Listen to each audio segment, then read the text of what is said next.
This morning, brothers and sisters, I'd like us all to close our eyes for a moment and picture the scene. Jericho, the time of Jesus, and he's passing through the town. Now, if you're a Republican, imagine Hillary Clinton going up into the tree. If you're a Democrat, imagine Donald Trump going up into the tree. Some of you are still looking at me. I said close your eyes. Now imagine Jesus pointing to that person in the tree and saying to that person, "Come down, I must stay at your house." You can open your eyes.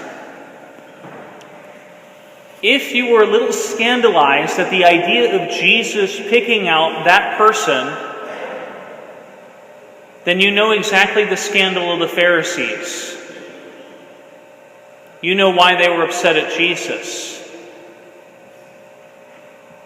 Because he basically said to the person that most everybody considered to be a great sinner, "I'm going to your house."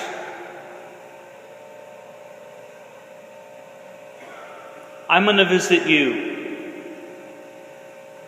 And we want to see what's going on here, brothers and sisters, because it is so important, so fundamental to the message of our faith.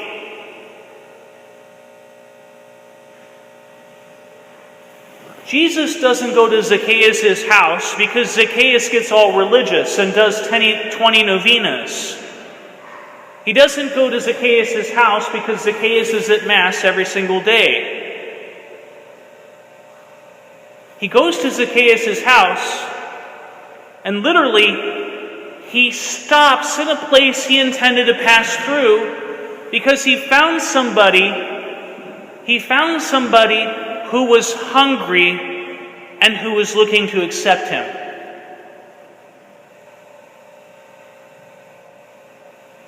Zacchaeus is hungry, so hungry he embarrasses himself by going up into the tree.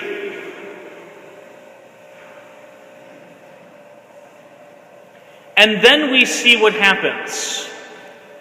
Zacchaeus comes down, Jesus goes to his house, and then Zacchaeus is converted. Brothers and sisters, in my time, both as a priest and as somebody who loves the Lord Jesus Christ, I have never, ever seen people have an encounter with God because they got all religious all of a sudden, and then God comes and visits them as if that was some sort of blessing upon them. But I've seen time and time again how somebody is hungry, somebody is thirsting. They may even be into the wrong things altogether, but they're hungering and thirsting sincerely for the living God. And God, who reveals himself to the humble, encounters them. By the way, anybody who tells you that they found God, don't believe them. Typically, God hunts us down. Hunting season, I don't know if it's still going on, but typically, God hunts us down and comes to us. And that encounter, brothers and sisters, changes our lives. It changes our lives. It is that very encounter with God who, if we are honest, is the reason why we are here. Because at some point in our lives, God came to us, God revealed himself to us. Maybe we were out on a limb, maybe we were up a tree without a ladder, maybe we were up a creek without a paddle, whatever it may be. But we see how this goes about. Zacchaeus begins to change his life because of the love of Jesus, because the love of God. Here we are, brothers and sisters. We've come to see Jesus this morning. We've come to look at him. For those of us who are prepared in the state of grace, we've come to receive Jesus. But we want to ask ourselves a very important question. Do we believe that when we receive Eucharist, we are receiving the body and blood, soul and divinity of Jesus Christ? Do we believe this? This is a homily. Homily means conversation. Do we believe this? Yes? No? Father Chris, we're still asleep. I know I'm partly asleep still.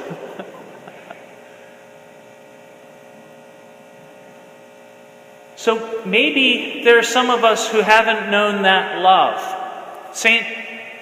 John the Evangelist says, "In this is love, not that we have loved God, but he first loved us and sent his Son to die for us."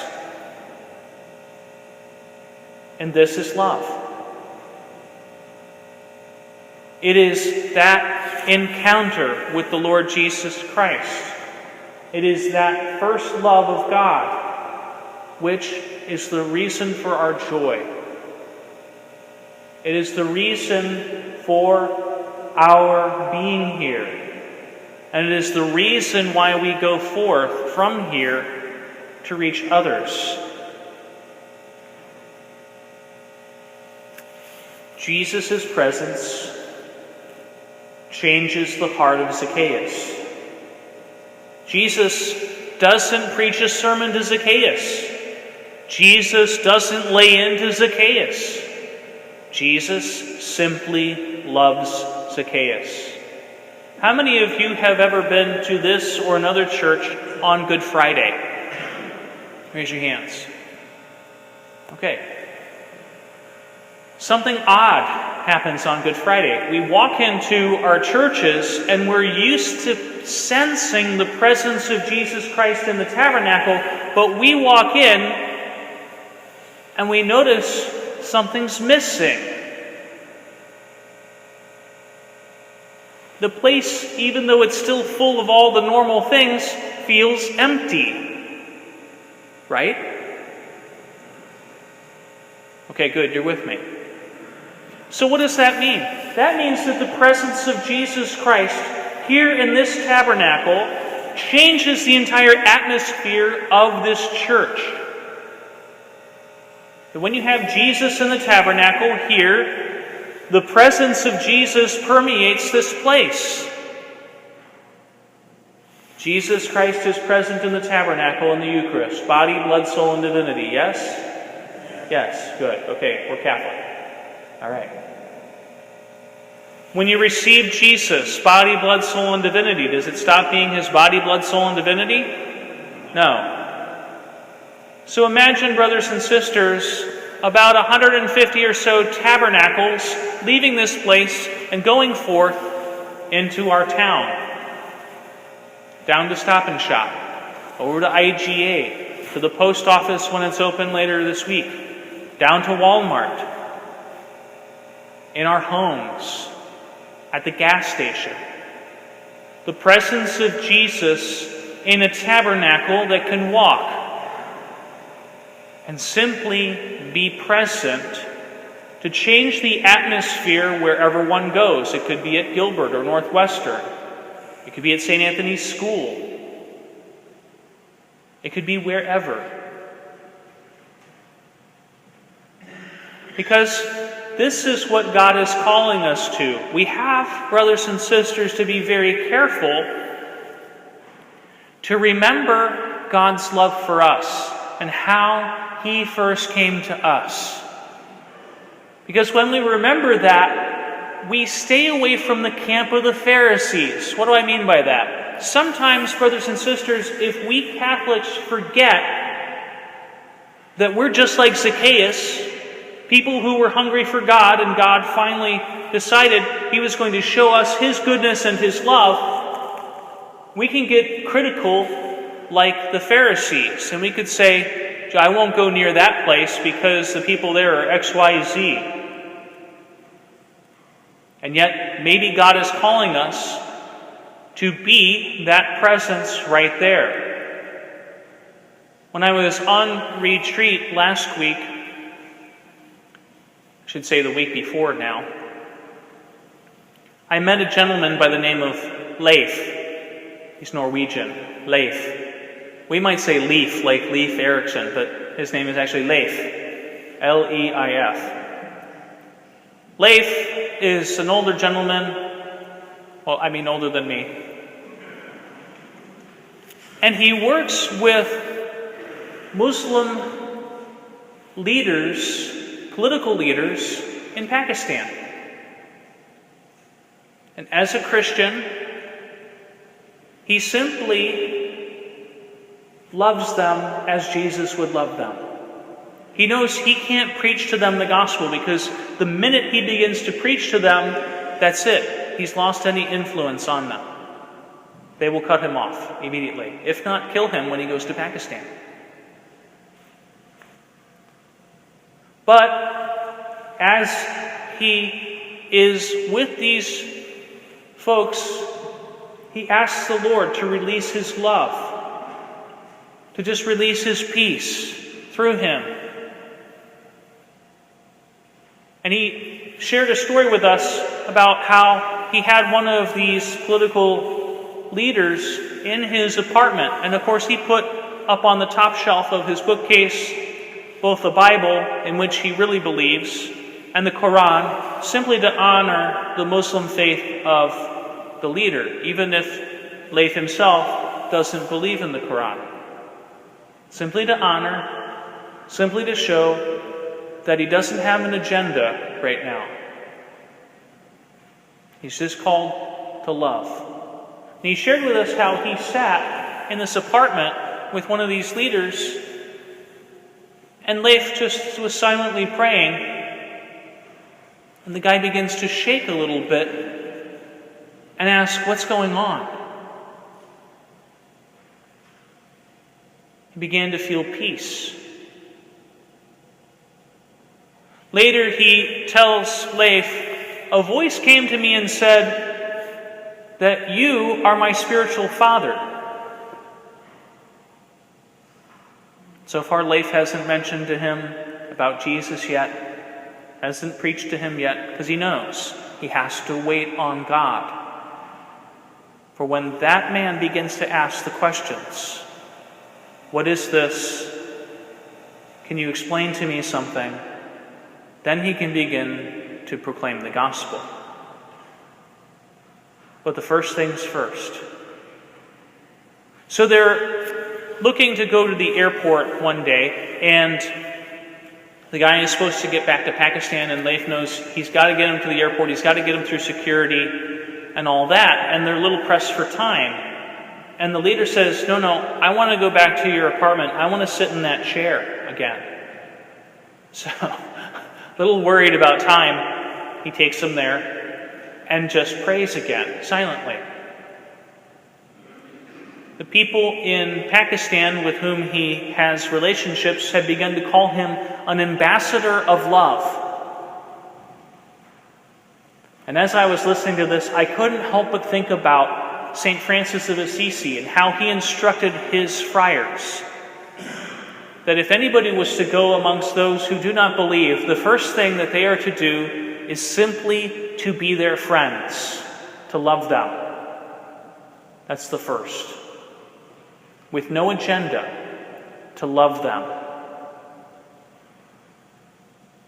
And then, upon the inspiration of God, when God makes it clear that it's time to begin to preach the gospel of Jesus Christ. Now, we want to make sure that we understand this, brothers and sisters. Some people will say, preach the gospel at all times, use words when necessary, and what they really mean is we never have to use words. And then other people will say, well, we're supposed to preach the gospel, so what do? They begin to lay into everybody who they see about all their sins,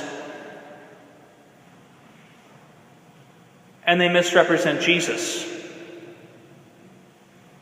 Because we do not have a Jesus who lays into people about their sins.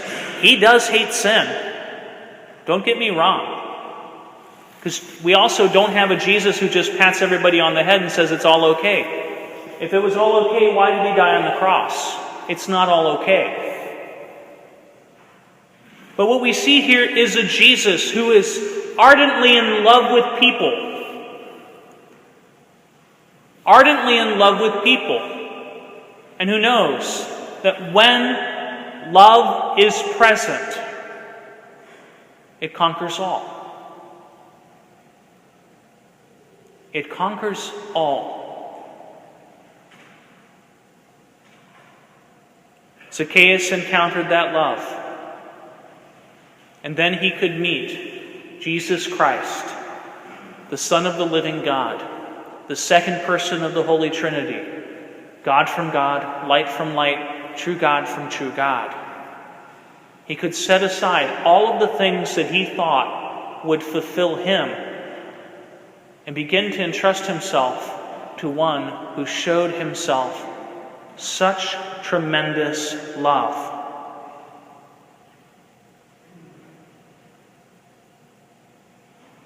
We want to ask ourselves whether we have encountered that kind of love, whether we've encountered Jesus in that way. And if we haven't, today is the perfect opportunity. Jesus Christ, Son of the living God, God from God, light from light, second person of the Trinity, he who is love himself, is coming to us in the Eucharist.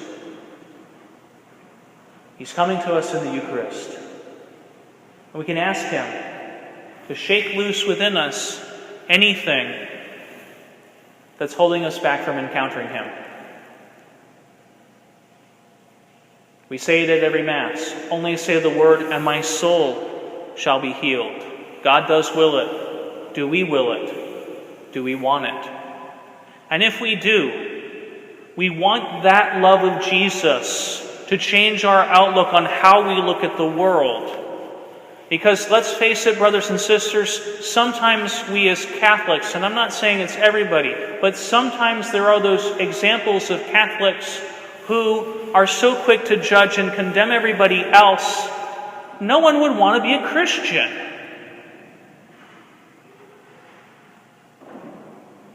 You know, the old saying, you catch more flies with honey than you do with vinegar. I actually found out you do catch some flies with vinegar, but they end up dying in the vinegar.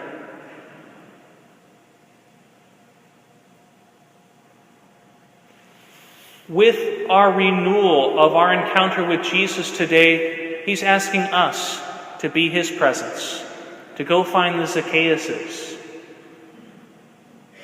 It could be the bikers. It could be a drunk. It could be somebody on the street. It could be two witches at a restaurant that I ask God to help me look at them with his love.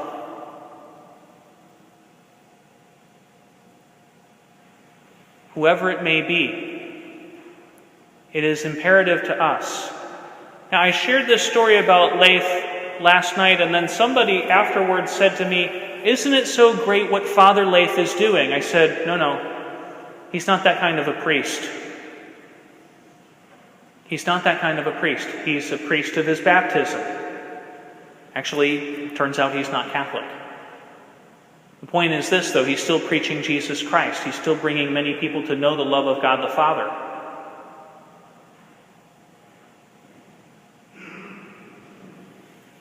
And slowly but surely, they're beginning to change their hearts and their minds. Brothers and sisters, we as Catholics have always believed that we are the missionaries, not just the priest. If we rely on the priest, it's kind of like a football team that expects their team to win because of the quarterback. Can you imagine one of those football teams? Everybody's just praying that the quarterback be able to do everything. That's silly. Because, brothers and sisters, every single one of us has our place. Every single one of us has the role that God has for us to play in encountering people and in introducing to them the love of Jesus Christ, first and foremost in a hidden way, and then explicitly when they begin to ask.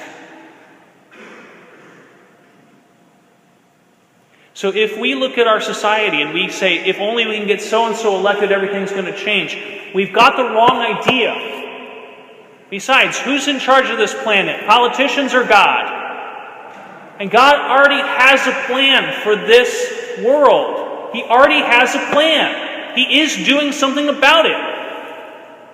He sent Jesus. Jesus established His church. The church gives the sacraments to the members of the church, so that the members of the church can go forth and sanctify the world.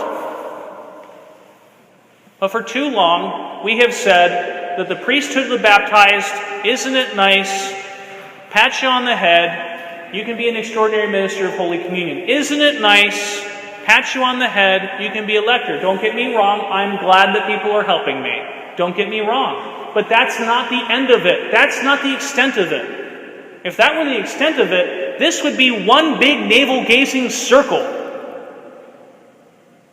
And that's not what Jesus came to establish. Jesus came to establish a church that would kick in the gates of hell, and do so by breaking into people's lives in powerful ways. And He wants to use every single one of us. If you think you are the least likely for God to use, you are in good company. Look around at the stained glass windows, the statues of the saints. Likewise, they were the least likely people. And so we ask God to renew His first love in us, that love that we didn't conjure up, that love that we didn't earn, that love that encountered us when we were still very far away, that love that came to us when we were still sinners, that love that came to us when we were lost, that love that came to us when we were looking to drink salt water of sin, because at least it would wet our mouths. We ask our Father in heaven to turn us into living tabernacles. I'd like to close with a very simple prayer by Blessed John Henry Newman. Dear Jesus, help us to spread your fragrance everywhere we go. Flood our souls with your spirit and life. Penetrate and possess our whole being so utterly that our lives may only be a radiance of yours. Shine through us and be so in us that every soul we come in contact with may feel your presence in our soul. Let them look up and see no longer us, but only Jesus. Stay with us, and then we shall begin to shine as you shine. So to shine as to be a light to others. The light, O Jesus, will be all from you. None of it will be ours, but it will be you, shining on others through us. Let us thus praise you in the way you love best, by shining on those around us. Let us preach you without preaching, not by words, but by our example, by the catching force, the sympathetic influence of what we do, the evident fullness of the love our hearts bear to you. Amen.